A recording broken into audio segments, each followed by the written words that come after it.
On BBC Radio Lancashire. Do keep those calls coming in. We're looking for those Saturday jobs and also those sellers that maybe don't come round anymore, like the pot man, 5 bottles for £1. You might remember that. If you're a fan of history, though, and fine arts photography, you may be interested in a new exhibition at Blackburn Museum. It opens later today. Blackburn, a town and its people, is a social commentary exhibit using photographs taken between 1979 and 1985, showing the artist's interpretation of Blackburn life and the political climate at the time. I'm pleased to say that the man responsible, photographer Chris John Ball, joins us in the studio. Excited today, Chris? I am, yeah. It's been a lot of work getting this show together, remastering the negatives, restoring them, making them look a way that you couldn't have really presented them back in the 80s with the new technologies we have now. There's greater detail you can pull from the negatives. I'm quite proud of them.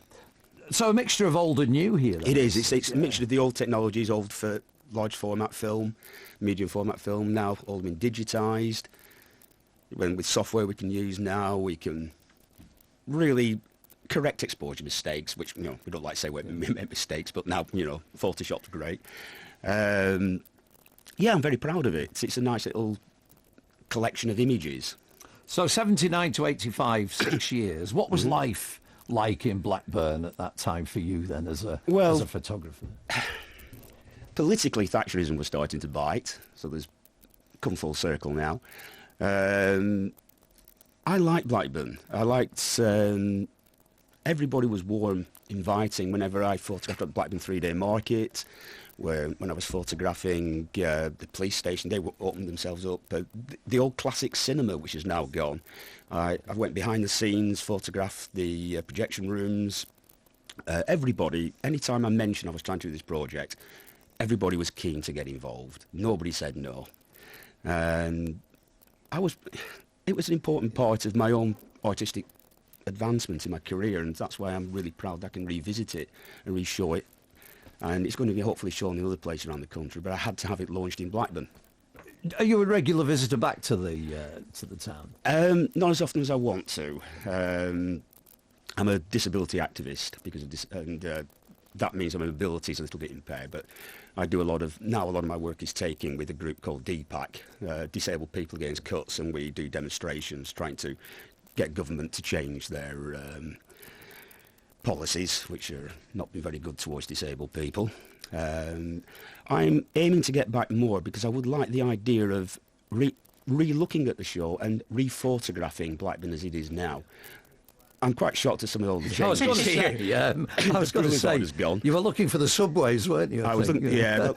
That's because I'm making, with my friend Dean Sipling, who I write theatre with, we're also making films. We're doing a film called A Walking Shadow, and we want to include Blackburn in that, and we wanted to include the subways, but they've all gone. Yeah. I mean, were you shocked when they told you that the subways had I was shocked that the boulevard had gone. I mean, today, Bradford, the band, will be playing at the opening. They're launching their remastered CD. And I have a connection with Bradford, the band, in that I used to make some of their CD, or album covers, as we said back then. And we used the boulevard, the bus shelters, for some of the publicity images. Well, it's all gone. We'll chat a bit more after the news and sport at 8:30 on the way next week. Stereophonics, Handbags and Glad Rags. We're looking and chatting about a brand new exhibition that opens at Blackburn Museum later today. The world of photography meets music. Chris John Ball with us this afternoon, and Bradford, who just tell us a little bit about Bradford, because you used to do the covers for the CD. Yeah, I first met Ian H, the the vocalist and frontman for Bradford, back when I was working at Action Factory. I was one of the former founder artists of Action Factory, and he was going to do a fanzine, and we got talking. He got this band coming together called Bradford, which was an interesting name. Apparently so did Morrissey, because they were Morrissey's favourite band. And Ian wanted to use some of my images, actually, which are in the exhibition today, an old man with the radio on the cover of his single Skin Storm. Of course, jumped out. Yeah, of course you can.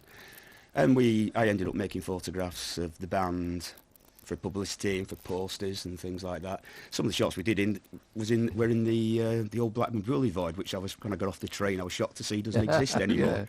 Those lovely concrete bus shelters, but they were a photographer's dream. Aesthetically, they were fantastic. The way the lines would converge to a point, and they were, the graffiti on there as well. So yeah, that's how I first met with Bradford. And Bradford, whereas my images and that have been remastered, he's got a CD out which is remastered, and I was contacted the museum. Would I like to put the two together? Yeah, brilliant. Yeah. Can I also give a shout out to a young photographer who's also he's got a show in the community room called Darren. He rather graciously has been doing a series of work which he says is inspired by me. He says, in the footsteps of Christopher John Ball, and I was really flattered about that. So people are coming to see my show, will they go and see Darren's as well? It's photographs of Shadsworth. So, and he said he's inspired, it's documentary photography inspired by myself, but Darren Lee Poole, please go and see his show as well.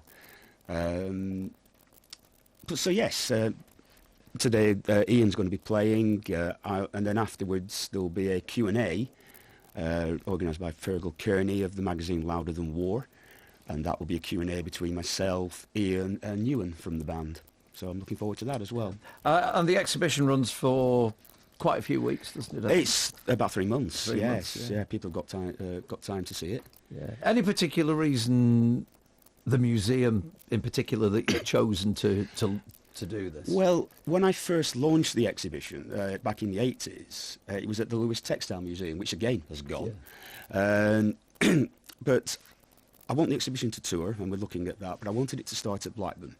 I also, back in the day, used to be the photographer from Blackburn, and I've been informed now that my dark room, which I set up, is now a staff room. So everything I'm discovering coming to Blackburn has gone. Wow. Will you pay a visit to the dark room, do you think, at the museum? Well, I will, but it's a staff room now. Yeah, but yeah, it'd be all right for a brew, though, wouldn't it? I really enjoyed working at the museum. I loved it. It was a great starting point to allow me. They encouraged you to be independent. They encouraged my exhibitions. Mike Millwood, who was there at the time, lovely people. And you know what? They've got some fabulous exhibitions in there, haven't we? I'm a great supporter of local museums. Yeah. Yes, I'm in London. There's all the things there, but you've got to support local museums. They're having difficulty with funding. They need footfall. They need visitors. Please go and support them. And the Bowdler Beatles collection there that they've got in. They've got that. The Mummy, fabulous. The Mummy. Absolutely brilliant to go and in. Japanese prints as well. Yeah, it really is well worth a visit. Well, it is. It all starts today. Can anybody come and see you and meet you? Yes, of course. Yeah. Yes, it's opening up at 12, but the event starts at 3 till 5, with Bradford playing at 4 and the Q&A at 4:30. Right, but people can come and see. It's free entry, and I hope everybody will be there. Lovely. Best of luck with that. Many thanks for having me. Christopher John Ball and his exhibition at the museum in Blackburn. As I say, well worth a visit. Go and have a look at the museum, and certainly go and have a look at the exhibition. And live music with Bradford this afternoon. Let's have a look at what's happening on the roads.